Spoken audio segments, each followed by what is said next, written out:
नमस्कार दोस्तों, आपका स्वागत है हमारे YouTube चैनल कहानी का जादू पर।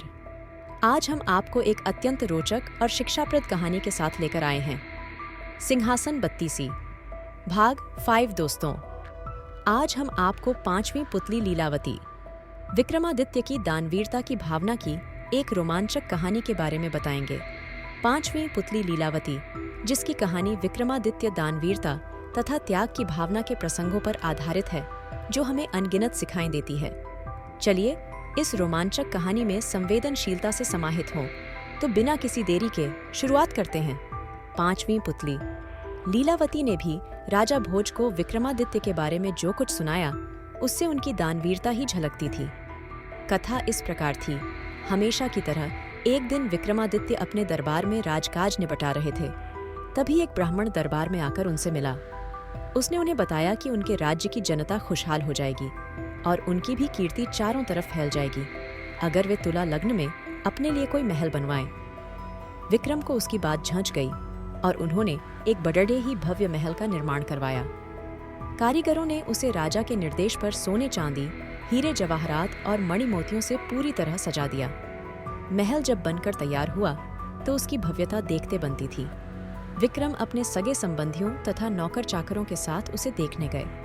उनके साथ वह ब्राह्मण भी था। विक्रम तो जो मंत्रमुग्ध हुए, वह ब्राह्मण मुंह खोले देखता ही रह गया।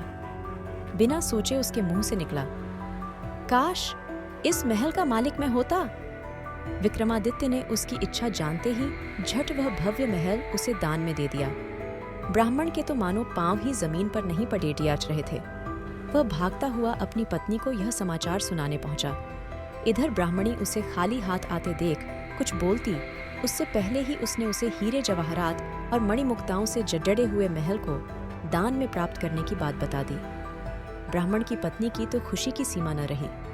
उसे एक बार की लगा मानो उसका पति पागल हो गया और यूं ही अनाप शनाप बक रहा हो, मगर उसके बार बार कहने पर वह उसके साथ महल देखने के लिए चलने को तैयार हो गई। महल की शोभा देखकर उसकी आंखें खुली रह गईं। महक का कोना कोना देखते देखते कब शाम हो गई, उन्हें पता ही नहीं चला। थके मांदे वे एक शयन कक्ष में जाकर निढाल हो गए। अर्धरात्रि में उनकी आंखें किसी आवाज से खुल गई। सारे महल में खुशबू फैली थी और सारा महक प्रकाशमान था। उन्होंने ध्यान से सुना तो लक्ष्मी बोल रही थी। वह कह रही थी कि उनके भाग्य से वह यहाँ आई है और उनकी कोई भी इच्छा पूरी करने को तैयार है। ब्राह्मण दंपति का डर के मारे बुरा हाल हो गया। ब्राह्मणी तो बेहोश ही हो गई। लक्ष्मी ने 3 बार अपनी बात दोहराई, लेकिन ब्राह्मण ने कुछ नहीं मांगा तो क्रुद्ध होकर चली गई।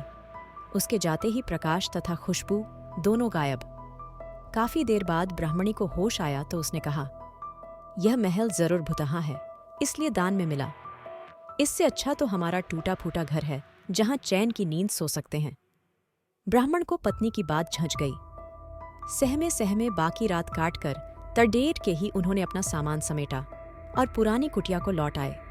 ब्राह्मण अपने घर से सीधा राजभवन आया और विक्रमादित्य से अनुरोध करने लगा कि वे अपना महल वापस ले लें, पर दान दी गई वस्तु को वे कैसे ग्रहण कर लेते। काफी सोचने के बाद उन्होंने महल का उचित मूल्य लगाकर उसे खरीद लिया। ब्राह्मण खुशी खुशी अपने घर लौट गया। ब्राह्मण से महल खरीदने के बाद राजा विक्रमादित्य उसमें आकर रहने लगे। वहीं अब दरबार भी लगता था। एक दिन वे सोए हुए थे तो लक्ष्मी फिर आई। जब लक्ष्मी ने उनसे कुछ भी मांगने को कहा तो वे बोले, आपकी कृपा से मेरे पास सब कुछ है, फिर भी आप अगर देना ही चाहती हैं तो मेरे पूरे राज्य में धन की वर्षा कर दें और मेरी प्रजा को किसी चीज की कमी न रहने दें। सुबह उठकर उन्हें पता चला कि सारे राज्य में धन वर्षा हुई है और लोग वर्षा वाला धन राजा को सौंप देना चाहते हैं। विक्रमादित्य ने आदेश किया कि कोई भी किसी अन्य के हिस्से का धन नहीं समेटेगा और अपने हिस्से का धन अपनी संपत्ति मानेगा। जनता जय जयकार कर उठी।